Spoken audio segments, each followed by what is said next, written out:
Hi, friends from Five Reasons. Welcome to our Marlins Report. We named this, and since we named this the Marlins Report, I don't know. The Marlins have been doing pretty great since we named it the Marlins Report. So we're gonna keep doing this the same way, so the Marlins keep winning. Another big win against the Philadelphia Phillies, 5 out of 7. Man, we talked before this series, and we knew it was gonna be a key series for the team to actually be in the fight for the playoffs, and they took 5 out of 7, winning the last three, which was awesome. It was spectacular, especially when you watch what the young arms did to the Phillies lineup. And in order to talk about that, we're gonna be here with David Fernandez from Five Reasons of Scores, and we're all happy and we're all feeling that the Marlins are closer and closer to making the playoffs again. And we know what happens every time the Marlins make the playoffs.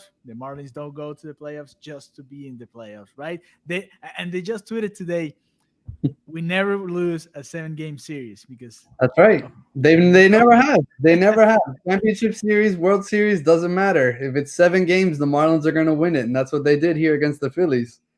I mean, listen, what they've done over the last, 5 days, right, was incredibly impressive because coming into this series, the Phillies were playing really well. They had a high octane offense, right? They had some major bats in their lineup, right? Bryce Harper, JT Realmuto, Reese Hoskins. They had some good pitching. You know, the Marlins had some luck on their side, right? So they didn't have to see Zach Wheeler, who dominated them when they played earlier in the year. And then throughout the series, JT Realmuto gets, he ends up having an injury issue. Rice Hoskins ends up having an injury issue, so they get pulled from the lineup. But even then, the Marlins handled their business, right? Going into this weekend set, right? A wraparound. But going into this series, they had to win the series. They were pushing for playoff contention. They were holding a wild card spot when the series started, and by dominating the Phillies in the way that they did, they've actually leapt the Phillies in the standings, and now they hold the 5 seed in the NL. They have a guaranteed playoff spot, holding they're in second place in the NL East, right? And listen, they're pushing towards the Braves. They're only 3 games behind the Braves, and they have a 4 game set with Atlanta coming up. In the next, they've got 3 against Boston, 5 against Washington. So next week, I guess. So a huge set coming up with the Braves, and there's a legitimate shot that the Marlins could win the division for the first time in franchise history this season. Okay, here we go. Okay, the Braves are losing 1-0 right now against the Orioles, and Love it, love it. we'll keep an eye on that as we go here in this Marlins report. And we were talking before this series about how bad the Marlins were playing at Marlins Park, right? It Yeah. was something weird. We didn't know what was going on, and they finally changed everything, and especially by pitching. I mean, we saw what? Let's go back with memory. Sixto Sanchez and Garrett yesterday. Pablo Lopez today, after giving up that home run to start the game, he was just lights out, 7 innings, nothing else happened there for Pablo. And that's impressive for the young arms, and especially in this type of series, and especially now that the next rivals should be. Uh, they should win this next series, right, against the Boston Red Sox. And You and I you don't. would think. I don't want to say I expect them to sweep the Red Sox, but they should at least get 2 out of 3 in that series, and that's I guess that's possible. And then they're gonna face the Nationals, and the Nationals are at a point right now where that could be the series that really takes them out of the competition for real, because they're still struggling, they're still fighting. We saw what happened yesterday with Max Scherzer, and they're still in that process. But I don't know, this Marlins team, they've beaten the Phillies, they taken care of the Mets, and now it's time for the Nationals, right? But, how do you feel about the Marlins going on from now? Listen, you're right on the money, right? They've taken care of the Phillies, they've taken care of the Mets. The reality is, throughout the season, through all the ups and downs, right? They've taken care of business, right? This team has fight. This team does not give up. They rebound from tough losses. we saw them get drubbed in Atlanta, and then they came right back, and they had a great response to that, right? And they've taken 5 out of 7 here from the Phillies. So and then even losing to the Phillies, what was it, 11-0 in one of these games, they Yeah. came right back and they took the next game, right? So it this team is resilient. This team has fight. This team doesn't really quit. So moving forward, you look at what's coming over the next, through the remainder of this week, right? Because they've got 3 against the Red Sox and then the weekend series against the Nationals. And it's 5 games, in 3 days against the Nationals. So a pair of doubleheaders in there. The Marlins have to continue to take care of their business, right? The Red Sox have been one of the worst teams in the league. I mean, they're 17-31 right now. They've gone 5-5 in their last 10, but they have one of the worst starting pitchers ERAs, in the AL. Their starting pitchers have an ERA of 6.25, right? And the Marlins have to take at least 2 out of 3 against the Red Sox, right? If they can win each of these series moving forward, they're in the playoffs. There's no question about it. The drought from 2003 will be over if they can win each of these series moving forward. Even if they split against Atlanta, they're probably still getting in anyway, right? So if they could take 2 out of 3 here from Boston, if they can take 3 out of 5 or 4 out of 5 from the Nationals, who've been struggling of late too, they're putting themselves in a position to succeed, right? The Nationals, right now they're 17-28. They've struggled, but even though they've got some great talent, right? Obviously defending World Series champs, they just haven't seemed to have been able to put it together this season. And the Marlins really need to sort of play on that, and they need to get these wins, and they need to bank these wins at this point, because there's no more off days for this team, and there hasn't been an off day since the beginning of the month, right? So they have to continue to sort of use this momentum, right? Which is good, I guess, in that case, right? That they get to play tomorrow, that they get to continue to build on that momentum. I mean, you saw that today, right? After the awesome sweep of the doubleheader on Sunday, they came right back today. And even though, Pablo Lopez gives up the home run to Andrew McCutchen, after that, I mean, the Marlins took over, right? The offense has found its groove here in Marlins Park, which is really what we were worried about kind of going into this, right? They were, what was it, like 2-9 going at home going into this series. They've won 5 out of 7, so the home record looks a little bit better at the moment, and they've got an opportunity to get above 500 at home over the course of the next 8 games, right? But the offense has really come alive. In the last 7 games, the offense, they're hitting 302, right? Which is much improved. For the year, the offense is hitting 247, right? So there's a big difference there. The OPS in the last 7 days is 855, right? We're talking about numbers of a playoff team, right? The offense is producing. The starting pitching has been awesome. The back end of the bullpen has been great. Yimi Garcia has been lights out, right? Brandon Kinsler has bounced back from his fingernail issue, right? We saw kind of a potential, issue there with him, but he's been really good. James Hoyt's been really good. I mean, have they had their bumps on the road along the way? Yes, but in general, the back end of the bullpen gives you a great deal of confidence. And now with these starters, I mean, let's talk about Pablo Lopez today. He found his form again because he had a great start to the season, and then a not so great kind of middle, and a great bounce back performance today. What do you think of him today? Well, I mean, you're being nice to him. He had the last 3 games were just horrible. Well, the last 2, because the one that he lost against the Rays, he only accepted I think 2 earned runs or something like that. Yeah. But the 2 after that were pretty bad.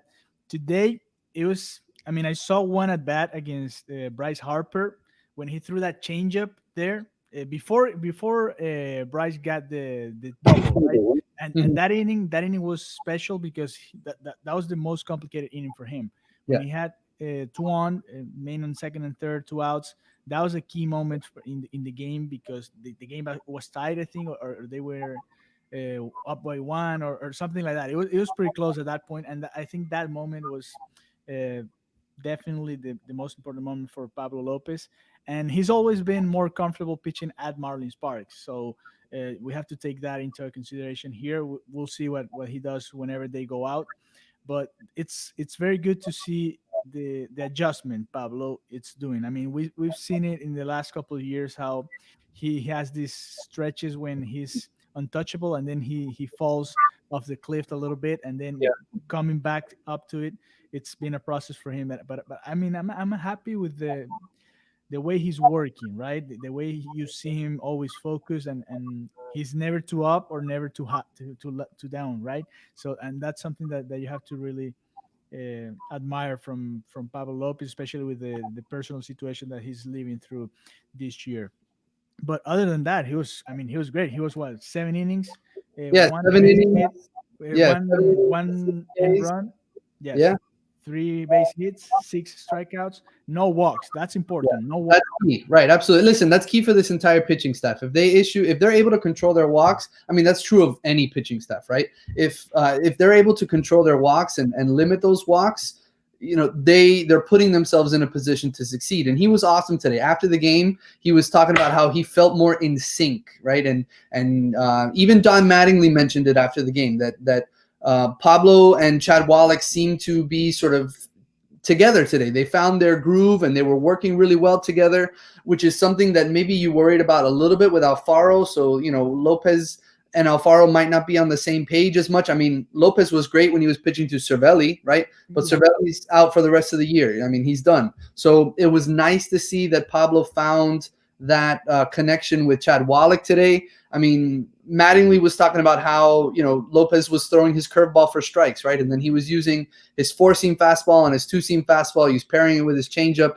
And he was doing some really, really good things. I mean, he was helped defensively quite a bit, right? I mean, Matt Joyce made a couple of spectacular catches I in the tweeted out that that's just a bad read, and then he readjusted. But yes, I guess it looks spectacular. Yes. yeah, I mean they looked great, right? And they looked like he was playing football. I mean, I know they said that in the broadcast and stuff. And actually, Joyce was talking about that after the game too. He was interviewed by the media, and he was talking about how it felt a little bit like making football plays out there. And the Phillies bullpen apparently was giving him a hard time, and they were telling him to stop making those plays. And Joyce on the second one, he said that he turned to them. He said that it was a touchdown, and the Phillies relievers were like, "No, you didn't get both feet in." So he was having a great time out there. And Joyce after the game, he said something interesting. He was talking about how that one of the reporters had asked him about the national recognition. Like, do the players hope that the team is starting to get some sort of national recognition? And Joyce said, I mean, he said quite simply that he thinks that they should be getting that recognition, right? He said, I kind of hope people are giving us more credit because we do have a good team. You kind of get labeled and branded something because of the past. It's not the same team, not the same organization. You have a chance to win every night. He was talking about that after the game. And Mattingly echoed something similar, although Mattingly is kind of a day-by-day sort of guy. Like, he's not looking too far ahead. Mattingly's worried about the Red Sox tomorrow, right? He's not really thinking about the playoffs just yet. And he's not really worried about, like, national attention or anything like that. But if Joyce is voicing it, that means the players are probably talking about it too, right? So their play is showing that they deserve recognition. And they are absolutely one of the best teams in the National League. They are in the running. They are not here by a fluke. They have earned this position. And, so many fans out there from so many other teams just kind of disregard, it's just the Marlins or whatever. You have no fans. This team is winning, and it's winning consistently, and it's winning thanks to its starting pitching and the timely offense. And, it's going to carry them into the playoffs. There's, almost no doubt at this point that they're going to make the playoffs, barring some sort of epic collapse. Right. And you were mentioning that the Marlins have the fifth best record in the National League, right? That's over the Cardinals, Phillies, Giants, Rockies, Brewers, Reds, Mets, Nationals, D-backs, and Pirates. And I get the feeling that almost all of those teams get more recognition from whatever they do during the season. And you were talking about Matt Joyce, and that's an interesting name because he grew up with the Tampa Rays, right? And that's another organization that really uh, started out like this. Like they started to win a lot of games without a lot of names, And that's a process that the Marlins are in right now when they're trying to build a team, the competitive team, and they might not have a superstar. Maybe our superstar right now is Starling Marte, who got here a couple of weeks ago, and but it's interesting to build around that team because you got guys like Jesus Aguilar, like Miguel Rojas that has been there for such a long time. You have experience in Matt Joyce, young guys like Alfaro trying to prove that the Phillies were wrong trading him to get Real Muto. You have the young starting pitcher pitching really showing that they can win games and they can give the team the opportunity to win every night. And I don't know, it's very interesting what they're building here because I think we all thought that the Marlins were gonna fight for next year, right? Like this was not the year, and Yeah. especially since it's a short season, I don't know what's gonna happen. And then the way it happened, the way it started the season, we were like, well, it's hard having everybody healthy. What about now having more than half of the team out? How are Yeah. they gonna do? They handled it, and now that everybody's coming back, you're starting to see a real powerhouse in the lineup. I mean, you saw today who got out. Isan Diaz got out, and then they put Brian Anderson in, and he got in, and he got a double, Right. an Immediately. RBI double. Well, yeah. So that's a great replacement to have there. And Jazz is doing a great job too. Let's talk about Jazz Chisholm. He came up. He's playing a lot because yesterday when I was at Marlin Park, he played shortstop, second base, and today he plays shortstop again because and Miguel Rojas moved to third base. Talking about all the options that Don Mattingly has right now. So this is a very exciting team to be watching at this moment. Oh, absolutely. Listen, and a lot of the names that you were mentioning there, the veterans that they've brought in, they're finally starting to produce with consistency, right? When you look at the pitching staff, and a lot of it's like the kind of the homegrown talent, so to speak, right? That's come up through the system. I mean, I know they traded for Sixto, but and they traded for Sandy and things like that. But when you look at the way that this team has been put together, the youth is really with the staff, right? And they've pieced together the bullpen with veterans and things like that. And then they've brought in guys for the lineup, right? Over the last couple of years, I mean, with guys like Curtis Granderson, rather, and Neil Walker, guys like that, they just weren't able to produce at all, right? So this year, when you look at the additions of Jesus Aguilar, right, and we saw it a little bit with Jonathan Villar, but we're really starting to see it with Starling Marte. I mean, even Corey Dickerson, he's starting to hit a little bit more. Matt Joyce has been. He looks like the perfect leadoff, right? He's such a pain in the arse to be there. That's right. But when you're looking at this lineup right now, it's finally starting to come alive. Our frustration throughout the year has always been, getting the runners in, right? Runners in scoring position, moving the runners over, having productive outs, things like that. I mean, the team has been awesome with 2 outs, right? But they've never really pushed the runs through, right? As much as you would like, right? Even like with Sixto Sanchez's most recent start. I mean, he had to throw a complete game, through 7 innings, and he only won 2-1, right? And they had the opportunity to give him a lead, but they never really built one for him. Over the last couple games, it's been nice to see them build these leads for these young pitchers, right? So Braxton Garrett is making his MLB debut, and they gave him a lead to work with. They gave Pablo a lead to work with today. So the offense is really starting to come through. I mean, Starling Marte, he struggled at first when he got here, but against Philadelphia, right, and in this series, he went 10 for 25. So he hit 400. He had a homer. He had 7 RBIs. He had 6 runs scored, 4 doubles. He was awesome, right? Series MVP. Yeah, no, for sure. And Aguilar, over his last 9 games, Aguilar's hitting 375 with 7 RBI, 5 doubles, a home run, 5 walks. He's scored 8 times. It's so fun to see Jesus Aguilar like rounding third base, chugging along towards home. Miguel Rojas has dominated the Phillies this year, right? He went 14 for 26 against the Phillies for the year. He was hitting over 500. He had the 8 RBIs against them, the 2 homers, 3 doubles, 8 runs scored. They've been great. And then to top it all off, Brian Anderson has finally seemed to have like broken out of his extended slump. Over his last 10 games, Brian Anderson is hitting well over 400. He's got 7 RBIs. He's got a homer and a double. If this offense can produce runs, if this offense can score 4 or 5 runs a night, You pair that with the starting pitching that's been so good. You pair that with the back end of the bullpen that's been solid.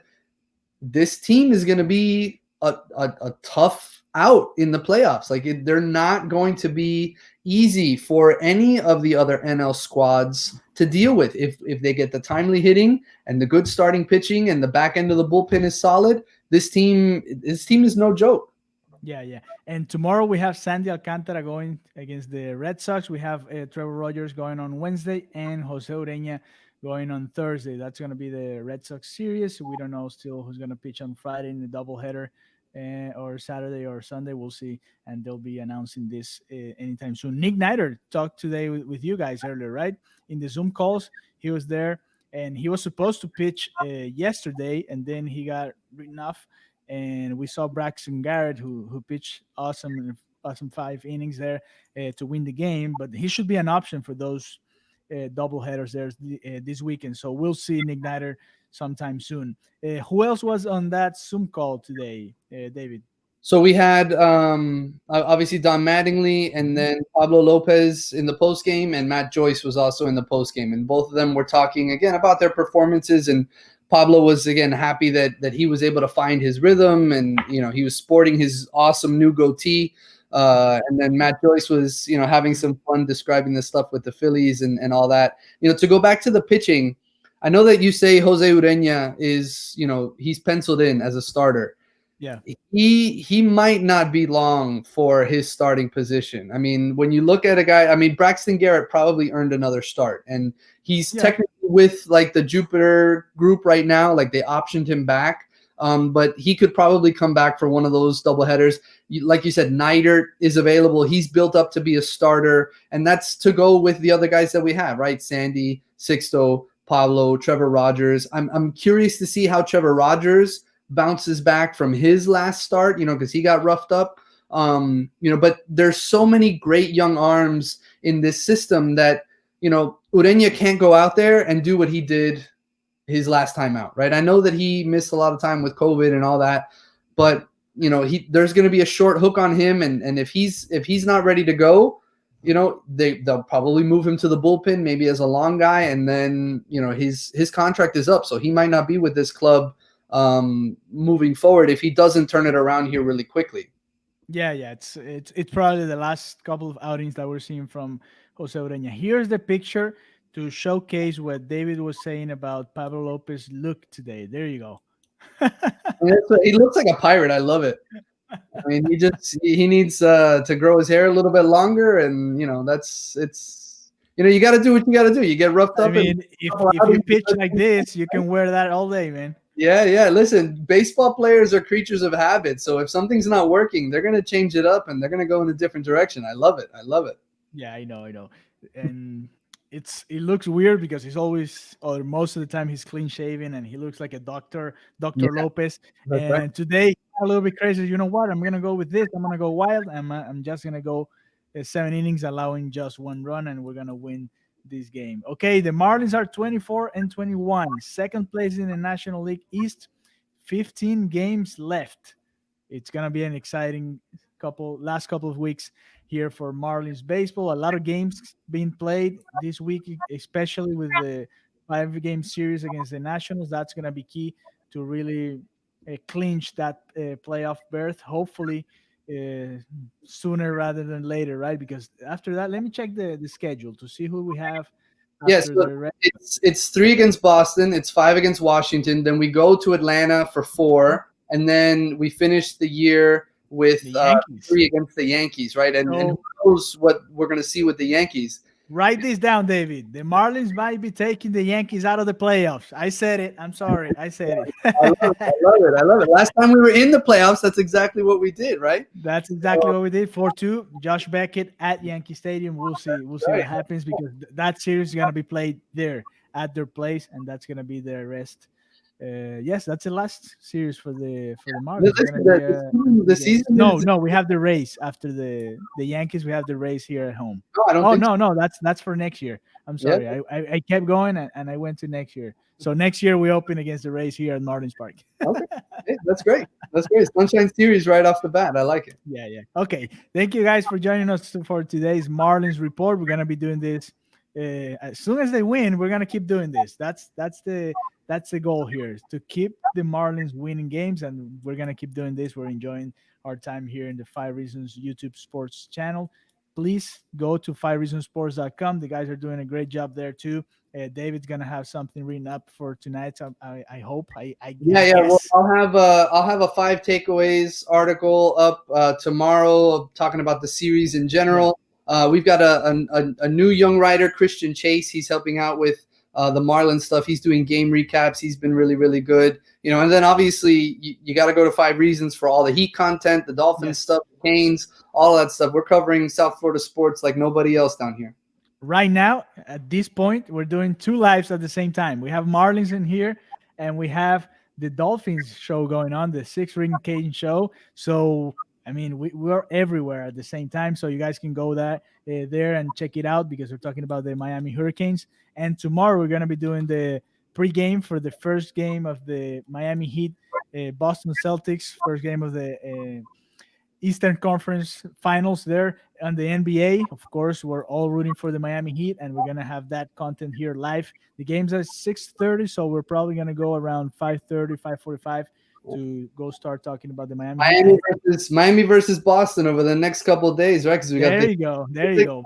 Marlins and the Red Sox.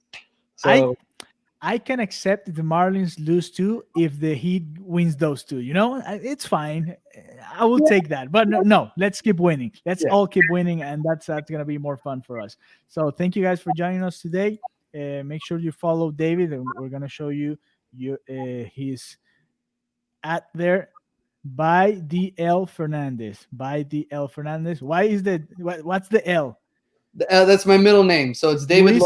Fernandez. But David Fernandez was not available on Twitter. There's another David Fernandez. I mean, there's many of them. So Yeah, yeah, it's a pretty common name. So, yeah. so we're gonna leave you with the Pablo Lopez picture here, so you guys remember this moment. And thank you guys for being with us. We're gonna be coming back sometime soon. Make sure you click on the website here and follow Five Reasons on Twitter if you don't do it already. Subscribe to our YouTube channel, give it a like, and write down your comments there because that helps us to keep growing. We're up to more than 5,000 subscribers already, 5,100, and we're growing, and that's because of the teams are winning. Every time you win, you bring more people to the stadium, right? And this time, every time you win, you bring more people to YouTube. So thank you guys, and we'll see you soon.